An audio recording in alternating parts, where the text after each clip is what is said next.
வணக்கம், வாழ்க வளமுடன். நான் உங்கள் ஜோதிடர் மாணிக்கவாசன் பேசுகிறோம். ஓம் நதுக்கும் சைத் வக்கரதுண்டன் தன்னோதந்தி பிரசோய ஓம் ஸ்ரீ க்ரீம் க்ளீம் க்ளோம் கம் கணபதியே நமக. ஓம் க்ரீம் ஆதித்யாய சோமாய மங்களாய உதயச குரு சுக்கிர சனி ராகு கேதானங்க. ஓம் ஸ்ரீம் க்ளீம் பஞ்சபோத வசிஷ்யம் ஓம் மந்திரன் பஞ்சபோத வசிஷ்யம் ஓம் லங்கம் பஞ்சபோத வசிஷ்யம் லங்கம் பஞ்சபோத வசிஷ்ய சுவாகா. 9 நவகிரகங்கள் 5 பஞ்சபூதனோட அனுகிரகம் பரிபூர்ணமாக அனைத்து ஜோதிட அன்பர்களுக்கும் ஆன்மீக பெரியோர்களுக்கும் கிடைக்க எம்பெருமான் முருகப்பெருமான மனதார பிரார்த்தனை பண்றோம். ஓம் சரவண பவாய நமக முருகா. இன்னைக்கு நாம் பேசக்கூடிய தலைப்பு என்னன்னு பார்த்தோம்னா, கன்னியா லக்னத்திற்கு ராகு பகவான் நின்ற ஸ்தான பலன்கள் என்ன அப்படின்னு தான் பார்க்க போறோம். பொதுவான பலன்கள் தான், ஓகேங்களா. ராகுவோட அதிதேவதை யார் அப்படின்னு பார்த்தா சர்வராஜன் துர்க்கை. இந்த 2 தெய்வங்களையும் நாம் வணங்கும் போது ராகு பகவானால் ஏற்படக்கூடிய தோஷங்களும் கெடுபலன்களும் குறைந்து தற்பலன்களும் மீதியாக நடக்கிறதுக்கு அதிக வாய்ப்புகள் உள்ளது, ஓகேங்களா. ஸ்தலங்கள் அப்படின்னு பார்த்தோம்னா சர்ப்பஸ்தலங்கள் நிறைய இருக்கு, நிறைய பரிகார ஸ்தலங்கள் இருக்கு, ஓகேங்களா. திருநாகேஸ்வரம், திருப்பாம்புபுரம், அப்புறம் பார்த்தோம்னா காலாஸ்திரி, மன்னர் சாலா, பாம்பு மேற்காடு, இன்னும் நிறைய ஸ்தலங்கள் எல்லாம் இருக்கு, ஓகேங்களா. அப்புறம் கொடுமுடி ஸ்தலம், ஈரோடு மாவட்டத்தில் இருக்கு கொடுமுடி ஸ்தலம். இங்கே எல்லாம் போயிட்டு அதுக்கு உண்டான வழிபாடுகள் எல்லாம் நம்ம முறையாக செஞ்சோம்னா அவங்களோட அற்புதமான பலாபலன்கள் நம்மளுக்கு நிறைய கிடைக்கும், ஒன்றும் ப்ராப்ளம் இல்லை, ஓகேங்களா. ராகு வந்து பார்த்தோம்னா ஜாதகத்தில் போகக்காரன், ஓகேங்களா. ஆசைகளை அதிகமாக தூண்டி அதன்படி நம்ம செல்ல வச்சு அதை அனுபவிக்கவும் வைத்து பிரச்சனையில தரவல்ல ஒரு கிரகம் தான் ராகு பகவான், ஓகேங்களா. அவரே நல்ல ஸ்தானங்கள்ல இருந்துட்டாருன்ட்டா அந்த ஜாதகத்துக்கு யோகனாக இருந்து அவர் நல்ல ஸ்தானம் பலம் விட்டு இருந்தாருன்னா அதிக அற்புதமான பலன்கள் நடக்கிறதுக்கு அதிக வாய்ப்புகள் உள்ளது, ஓகேங்களா.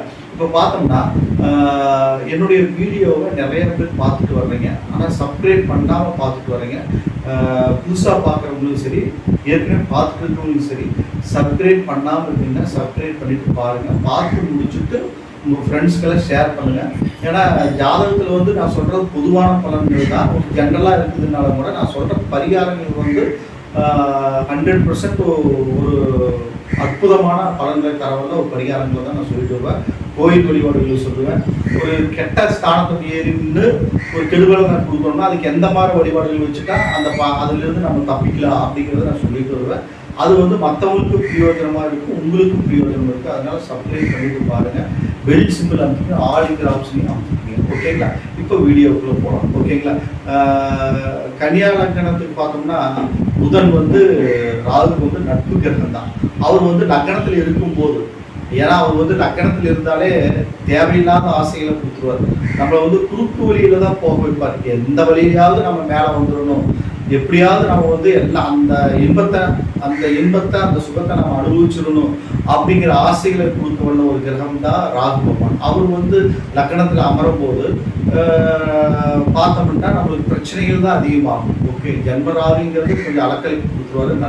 நட்பாக இருந்தால் மற்ற பகை வீட்டில் இருந்தால் கெடுபலன்கள் மிகுதியாக இருக்கும். இங்கே வந்து ஒரு 50% நல்லது நடக்கிற வாய்ப்புகள் இருக்குது, ஓகேங்களா. நண்பனுங்கிற முறையில் ஒரு அளவுக்கு ஆவரேஜாக போகும். ஒரு ஆவரேஜான பலாபலங்களை கொடுக்க வல்லவர் தான் ராகு. ஜென்மத்தில் அங்கே கன்னியா லக்னத்தில் இருக்கிறப்போ இவரோட நட்பு வீட்டில் இருக்கிறப்போ ஓரளவுக்கு கெடுபலன்கள் குறைந்து நற்பலன்கள் நடக்கிறதுக்கு வாய்ப்புகள் உண்டு.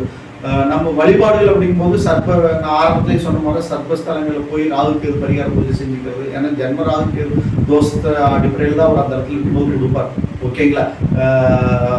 தேவையில்லாத ஆசையில கொடுத்து அதன் பேரில் போக வச்சு நம்மளை வந்து அதை கொடுத்து அதை அனுபவிக்கும் வச்சு கொஞ்சம் கஷ்டங்களை கொடுத்துருவார். அதனால நம்ம வந்து என்ன பண்ணணும் அப்படின்ட்டா வழிபாடுகள் வச்சுக்கிறது ஒரு அற்புதமான பலாபலன்களை தரும். சர்ப்பஸ்தலங்களில் போயிட்டு முறையான ராகுக்கு பரிகார பூஜைகள் செய்யலாம். காலஸ்திரி போய் ராகுக்கு பரிகார பூஜைகள் செய்யலாம், ஓகேங்களா.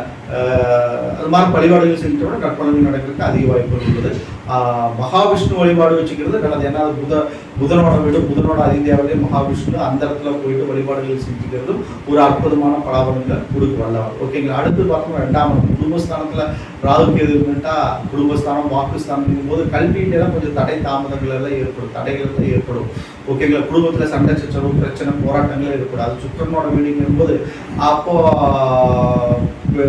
அந்த இடத்துல சுக்கரனோட வீடு சுக்கரனோட சேர்ந்து இருந்தாலும் சரி, சுக்கரனோட வீட்டில் இருந்தாலும் கூட தார தோஷத்தை கொடுத்துரும், பிரச்சனைகள் அதிகமாக கொடுக்கும், பிரிவினைகள், பிரச்சனைகள், போராட்டங்கள் எல்லாம் கொடுக்கும். அப்போ வந்து என்ன ஆகும், மகாலட்சுமி வழிபாட்டையும் வச்சுக்கணும், ராகுக்கு உண்டான ராகுக்கு உண்டான துர்க்கை அம்மன் வழிபாட்டை ராகு காலத்தில் வெள்ளிக்கிழமை கோயில் அம்மன் விளக்கு கேட்க அர்ச்சனை பண்ணுறதெல்லாம் ஒரு நற்பலன்களை கொடுக்கும். ஓகேங்களா? ஏன்னா சுக்கரனோட வீட்டில் இருக்கும்போது அது வெள்ளிக்கிழமை கொண்ட நாள்.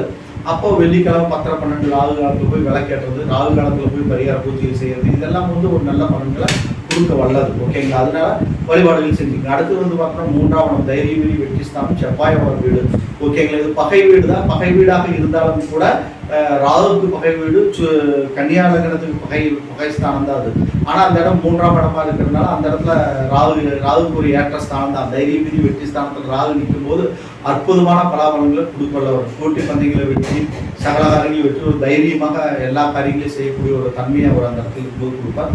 நன்மைகள் அதிகமாக நடக்கும், ஒன்றும் பிரச்சனை இல்லை. ஓகேங்களா? அடுத்தது 4ஆம் இடம் சுகஸ்தானங்கிற இடத்துல வண்டி வாகனங்கள், தாய் தந்தையில சொல்லக்கூடிய ஒரு இடம், நிலபூமியில சொல்லக்கூடிய இடங்கள்ல அந்த இடத்துல ராகு நின்று அந்த ஸ்தானாதிபதி நல்ல பொசிஷன்ல இருந்து குரு வந்து பார்வை பெற்று அமர்ந்துட்டாங்கன்னா அற்புதமான அமைப்பு கொடுப்பார். திரளான செல்வத்தை எல்லாம் கொடுத்துருவாரு. வண்டி, வீடு, வாசல், சொத்து, சுகங்களை எல்லாம் கொடுத்துருவார். அவரே வந்து அதே இடத்துல குருவோட சேர்ந்து இருந்தாருன்னா கெடுபலன்கள் மிகுதியாக நடக்கும். எல்லாம் கொடுத்து கெடுத்துருவார். குருவோட சேர்ந்து இருந்தாருன்னா குரு சண்டால தோஷங்கிற அமைப்பில் ஏற்பட்டு தாயாருக்கு உடல் உபாதைகள், உடல் பிடிகள், நோய் நொடிகள் எல்லாம் ஏற்பட்டுரும். தாயார் மூலமாக அனுகூலமற்ற பலன்கள் எல்லாம் ஏற்பட்டுரும். ஓகேங்களா? பிரச்சனைகள் தான் அதிகமாக இருக்கும். குருவோட சேர்ந்து அந்த இடத்துல 4ஆம் இடத்துல இருந்தாங்க. 4ஆம் இடம் குரு வீடு ஆட்சி வீடாக இருந்தாலும் கூட அங்க ராகு சேரும் போது குருச்சண்டால தோஷங்கிற அடிப்படையில் பலன்கள் மாறுபடும். ஓகேங்களா? தனிச்சிருந்தாருன்னா ஓரளவுக்கு நற்பலன்கள் கொடுத்து கெடுத்துருவார். எப்படி இருந்தாலும் கேந்திர திரிகோணங்கள் எல்லாம் அமரும் போது, ராகு அமரும் போது அந்த அளவுக்கு நற்பலன்களை தரமாட்டார். ஓகேங்களா? ஒரு நட்பு வீடுங்கிறனால கன்னியாகுமரி நட்புங்கிற ஸ்தானத்தின் அடிப்படையில் ஓரளவுக்கு நற்பலன்கள் நடக்கும். ஓகேங்களா? அடுத்து பார்த்தோம்னா 5ஆம் இடம் பூமி ஸ்தானம், சனீஸ்வர பகவானோட வீடு மகரம். ஓகேங்களா? இந்த இடத்துல அமரும் போது புத்திரர்கள் வழியில நம்மளுக்கு பிரச்சனைகள், சண்டை சச்சரவு, போராட்டங்கள் ஏற்பட்டுரும். குலதெய்வத்துக்கு போய் வழிபாடுகள் வச்சுக்கணும். ஓகேங்களா? வழிபாடுகள் தான் முக்கியம். திரிகோணஸ்தானத்துல ராகு அமரும் போது, 5ஆம் இடத்துல அமரும் போது புத்திர தோஷம் கிடையாது, நிறைய புத்திரர்கள் கொடுத்து அதன் மூலமாக நம்மளுக்கு பிரச்சனை ஏற்பட்டுரும். அதே மாதிரி 5ஆம் இடம் மனசு சம்பந்தப்பட்ட இடம், காதல் உணர்வுகளை அதிகமாக தூண்டி அதன் மூலமா பிரச்சனைகள் ஏற்படும். வயதானத்துல இருந்தா யாராவது ஒருத்தர் மேல, பேரம்பேத்தியில் மேலேயோ அல்லது பசங்க மேலேயோ அதிக பாசம் பெற்று அந்த பாசத்துக்காக கஷ்டப்படக்கூடிய ஒரு சுச்சுவேஷன் அந்த இடத்துல கொடுத்துரும். ஏன்னா மனசுங்கிறது அந்த இடத்துல வந்து பாசத்தை சொல்லும், காதலை சொல்லும், அன்பை சொல்லும். ஓகேங்களா? மிகுதியான யார் மேல நம்ம அதிகமான பாசத்தை வைக்கிறோமோ அவங்க மூலமாவே நம்மளுக்கு நிறைய பிரச்சனைகள் வரக்கூடிய ஒரு இடம் தான் ராகு 5ஆம் இடத்துல இருந்தான். ஓகேங்களா? அடுத்தது 6ஆம் இடம் ஒன்னொன்னா சத்ரு வெற்றி ஸ்தானம்ங்கிற இடத்துல ராகு அமரும் போது சத்துருக்கள் ஜெயம், நோயில வெற்றி, நோயில் இல்லாத நிலையை ஏற்படுத்திட்டு கோர்ட்டு கேஸ் வழங்கில் இருந்து அதுல எல்லாம் வெற்றியில ஏற்படக்கூடிய ஒரு அமைப்பை தந்துடுவாரு. தைரியத்தை அதிகமாக தந்துடுவாரு. நன்மைகள் அதிகமாக நடக்கும். ஓகேங்களா? அந்த இடத்துல 6ஆம் இடத்துல இருக்கும்போது. ஓகேங்களா? அடுத்து பார்த்தோம்னா 7ஆம் இடம். 7ஆம் இடத்துல நிற்கும் போது ஒன்றுக்கு மேற்பட்ட திருமண வாய்ப்புகள் ஏற்படுத்துவோம், ஒன்றுக்கு மேற்பட்ட உறவுகளை கொடுத்துருவார், ரகசிய உறவுகள் எல்லாம் கொடுத்துருவார். ராகு அந்த இடத்துல இருந்து குரு பார்வை பெற்றிருந்தாலும் நல்லது, குரு சேர்க்க பெற்ற கஷ்டம். குரு ராகு சேரக்கூடாது. சேர்ந்திருந்தாங்கன்னா குரு சண்டால தோஷம் ஏற்பட்டு பிரச்சனைகள் இன்னும் அதிகமாகும். ஓகேங்களா? அதனால 7ஆம் இடத்துல குரு ராகு சேர்ந்துருக்கிறாங்க அப்படின்னு நம்ம ரொம்ப கேர்ஃபுல்லாக இருக்கணும். அதே இடத்துல சுக்கரன் ராகு சேர்ந்திருந்தாலும் ரொம்ப கேர்ஃபுல்லாக இருக்கணும் 7ஆம் இடத்துல. ஓகேங்களா? சனி ராகு சேர்ந்திருந்தாலும் கேர்ஃபுல்லாக இருக்கணும். ஓகேங்களா? சனி நட்பாக இருந்தாலும் கூட அந்த இடத்துல வந்து எடுத்துட்டுருவார். ஓகேங்களா? சனி வந்து நீதியின் தலைமகன், நீதி நேர்மை நியாயமாக போகக்கூடிய ஒரு கிரகம், நட்பு கிரகமாக இருந்தாலும் கூட. ஆனா இவர் வந்து பார்த்தோம்னா போகக்காரன், எந்த வழியிலையாவது போய் அந்த இன்பத்தை அனுபவிக்கணும் அப்படின்னு நினைக்கிற ஒரு கிரகம் யாருன்னா ராகு. ராகு சனி அந்த இடத்துல சேரக்கூடாது, அது பார்த்துக்கணும். அதே மாதிரி குரு ராகு சேரக்கூடாது, குரு சுக்கரன் சேரக்கூடாது. இதெல்லாம் வந்து ஆப்போசிட். புரியுதுங்களா? அது மிகைப்படுத்தி கொடுத்துரும். அப்போ மிகைப்படுத்தி கொடுக்கும்போது நம்மளுக்கு வந்து கஷ்டங்கள் அதிகமாயிடும். ஓகேங்களா? தனிச்சு நின்னா கூட ஓரளவு தப்பிச்சுக்கலாம். 7ஆம் இடத்துல தனிச்சு நிற்கிறாரு அப்படிங்கும்போது கூட பரிகார பூஜைகள் மூலமாகவோ அல்லது குரு நல்ல பொசிஷன் இருந்தாலும் நல்ல ஒரு இதாவது பரிகார பூஜைகள் மூலமாக எல்லாத்தையும் நிவர்த்தி பண்ணிடலாம் அந்த தாரதோஷத்தை எல்லாம். அடுத்தது பார்த்தோம்னா நின்ற வாங்கிய நட்சத்திர அதிபதி நல்லா கண்டிஷன்ல இருந்துட்டாலும் பிரச்சனைகள் இல்லை. ஓகேங்களா? குரு பார்வை அல்லது வந்து குரு சமசப்தமாக கூட பார்க்கக்கூடாது, அதை பார்த்து பார்த்துக்கோங்க. ஓகேங்களா? அவர் 5ஆம் பார்வை 9ஆம் பார்வை இந்த பார்வை வந்து 7ஆம் இடத்துல இருந்த ராகுவை பார்த்தா நற்பலன்கள் மீதியாக நடக்கும். ஓகேங்களா? அடுத்து அஷ்டமஸ்தானத்தில் 8ஆம் இடத்துல ராகுன்னா பிரச்சனைகள் அதிகமாக கன்னியாலக்னத்துக்கு வந்து 8ஆம் இடத்துல ராகு நின்றாருன்னா கடன் மூலமாக பிரச்சனை, சண்டை, சச்சரவு, போராட்டங்கள், வாழ்க்கை துணை மூலமாக பிரச்சனைகள் ஏற்படுறது, டைவர்ஸ் வரலும் போகிறது, இந்த மாதிரி கெடுபலன்கள் அதிகமாக நடக்கும். கன்னியாலக்னத்திற்கு 8ஆம் இடத்துல ராகு நின்றார்.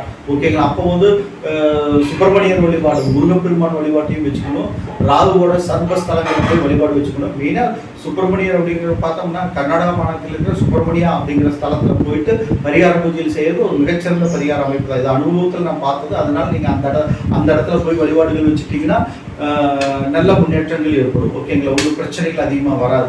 அடுத்து பார்த்தோம்னா 9ஆம் இடம் பாகிஸ்தானம் சுக்கரனோட வீடு ரிஷபத்தில் வந்து ராகு பகவான் நிற்கும் போது தகப்பனார் வழியில் அனுகூலமற்ற பலன்கள் எல்லாம் ஏற்படுறது, பிரச்சனை, போராட்டம், பிரச்சனைகள் எல்லாம் ஏற்படுறது, இது மாதிரி இருக்கும். சுக்கரன் வந்து ஒரு கேந்திர திரிகோணங்கள் வந்து ஓரளவுக்கு நல்லா இருந்துட்டா பிரச்சனை. ஆனால் சுக்கரன் அங்கே சேரக்கூடாது. சேர்ந்திருந்தாலும் பிரச்சனைகள் அதிகமாகும். காதல் உணவுகள் அதிகமாக கொடுத்துருவாரு, இருதார அமைப்பு கொடுத்துருவாரு, ஒன்றுக்கு மேற்பட்ட லிங்க் ஏற்படுது. வாலிப வயசில் இருக்கிறாங்கன்னா அந்த 20லிருந்து 18லிருந்து ஒரு 20-30 வயசுக்குள்ள இருக்கிறவங்களுக்கெல்லாம் பார்த்தோம்னா அது மாதிரி 1, 2, 3ங்கிற மாதிரி போயிடும். அதே மாதிரி வயதானவர்களாக இருந்தால் யார் மேலேயாவது அதிக பாசம் வச்சு அந்த பாசத்தின் மூலமாக ஏகக்கூடிய நிலைமையெல்லாம் கொடுத்துருவார். ஓகேங்களா? அது மூலமாக நம்மளுக்கு பிரச்சனை அதிகமாக ஏற்படும். தாப்பனார் மூலமாக அனுகூலமற்ற பலன்கள்லாம் நடக்கும். உடல் உபாதைகள், தாப்பனாருக்கு உடல் உபாதைகள், உடல் பிணிகள் எல்லாம் ஏற்படும். ஓகேங்களா? இது மாதிரி ஒரு அனுகூலமற்ற பலன்கள் எல்லாம் திரிகோணஸ்தானத்தில் இருக்க நல்ல பலன்களும் ஏற்படும். நல்ல பலன் ரெண்டையுமே கலந்து தான் அந்த இடத்துல கொடுப்பார். ஓகேங்களா? ராகு பகவான் வந்து பார்த்தோம்னா ரெண்டையுமே கலந்து கொடுப்பார். ஒரு நல்ல வீடு, வாசல், சொத்து, சுகங்களை எல்லாம் கொடுத்துருவார். வண்டி வாகனங்கள் எல்லாம் கொடுத்துருவார். ஒரு பொருளாதார நிலைமையில பார்த்தோம்னா நம்மளுக்கு மேலே நல்லா ஹை லெவலில் கொண்டு வந்து கொடுப்பார் 9ஆம் இடத்துல இருக்கிறப்போ. அதே பார்த்தோம்னா மனசை வந்து உருக்கி எடுத்துருவார். ஓகேங்களா? 9ஆம் இடத்துல இருக்கக்கூடிய ராகு. ஓகேங்களா? வெளிநாடெல்லாம் போகக்கூடிய ஒரு பாக்கியத்தை எல்லாம் கொடுத்தாலும் நம்மளுக்கு வந்து மனசுல வந்து பாசத்தினால நம்ம கஷ்டப்பட வேண்டிய சுச்சுவேஷன் கொடுத்துருவார். ஓகேங்களா? அடுத்து வர 10ஆம் இடத்துல ராகு இருக்கிறது ஒரு அற்புதமான ஒரு அமைப்பு. 10ல் ஒரு பாவியாக இருக்கணுங்கிற மாதிரி பாவகிரகமான ராகு வந்து அந்த இடத்துல இருக்கிறது ஒரு அதி அற்புதமான ஒரு பலாபலம் கொடுக்கும். ஒன்றுக்கு மேற்பட்ட தொழில்களை கொடுத்துருவாரு. நற்பலன்கள் ரீதியாக நடக்கும். அந்த ஸ்தானாதிபதியும் அந்த இடத்துல இருந்தாலும் நன்மைகள் அதிகமாக நடக்கும். ஒன்றும் பிரச்சனை இல்லை. குருபார்வை பெற்று இருந்தாலும் இன்னும் சூப்பராக இருக்கும். ஒன்றும் பிரச்சனை இல்லை. அதே மாதிரி 11ஆம் இடத்துல இருக்கும்போது லாபஸ்தானத்தில் நிற்கும் போது ராகுக்கு ஏற்ற இடமே 11ஆம் இடம். 11ஆம் இடத்துல ராகு நிற்கும் போது அஷ்டலட்சுமி யோகத்தை கொடுத்து பலன்கள் மிகுதியாக நடக்கும். ஓகேங்களா? லாபங்கள், தொழில் மூலமாக லாபங்கள், வெளிநாடுகளுக்கு போகக்கூடிய ஒரு கடல் கடந்த, ஏன்னா கடகராசிலேயே அது கடல் தாண்டி போகக்கூடிய ஒரு அமைப்புகள் இருக்கும். கடல் தாண்டி போய் உத்தியோகம் பார்க்கக்கூடிய அமைப்புகள் இருக்கும். நற்பலன்கள் மிகுதியாக இருக்கும். நன்மைகள் அதிகமாக நடக்கும். 11ல் ராகு இருக்கிறப்ப கன்னியாலக்னத்துக்கு. அடுத்து 12ஆம் இடம் சூரியனோட வீடு. இந்த இடத்துல இருக்கும்போது நம்ம கண்டிப்பாக வந்து பார்த்தோம்னா விரயங்களை தவிர்க்கணும். ஓகேங்களா? தோஷங்களை நம்ம வந்து கட்டில் சுகம்ங்கிற திருமண தடைகளை கூட அந்த இடத்துல ஏற்படுத்தி கொடுக்குறோம். ஏன்னா கட்டில் சுகஸ்தானம் அந்த இடத்துல வந்து ஒன்றுக்கு மேற்பட்டதை கூட நம்மளுக்கு நிறைய ஏற்பட்டுரும். அதனால வந்து நம்ம என்ன பண்ணணும் அப்படின்னு பார்த்தோம்னா சூரிய நாராயண் கோயில் போய் வழிபாடுகள் வச்சுக்கிறது ஒரு நல்ல பலன்களை தரும். ஓகேங்களா? நல்ல பலன்களை தரும். சூரிய நாராயண் கோயில் போயிட்டு அங்கே இருக்கிற 9 கிரகங்களுக்கும் விளக்கேற்றி வழிபாடு செஞ்சு சூரியனுக்கு ஒரு அர்ச்சனை பண்ணிட்டு வர்றது நற்பலன்களை மிகுதியாக தரும். 12ல் ராகு இருக்கு கன்னியாலக்னத்துக்கு அப்படின்னு சூரிய நாராயண் கோயில் போகிறது நல்லது. திருநாகேஸ்வரம் போய் பாலாபிஷேகம் பண்ணுறது நற்பலன்களை மிகுதியாக இருக்கும். ஓகேங்களா? இப்போ பார்த்தோம்னா 12 ஸ்தானங்களையும் கன்னியாலக்னத்துக்கு ராகு பகவான் என்ற பொதுவான பலாபலங்களை பார்த்தோம். ஓகேங்களா? இந்த வீடியோவை பார்த்து முடிச்சுட்டு சப்ஸ்கிரைப் பண்ணுங்கள், பெல் சிம்பிள் அமைப்பிங்க, உங்கள் ஃப்ரெண்ட்ஸ்க்கெல்லாம் ஷேர் பண்ணுங்கள். இடத்துல ஜாதகம் பார்க்கணும், கிருஷ்ணனை பார்க்கணும், திருமண பொருத்தம் பார்க்கணும் அப்படின்ட்டா என் நம்பருக்கு நீங்கள் கான்டாக்ட் பண்ணுங்கள். ஓகேங்களா? வணக்கம். வாழ்க வளமுடன்.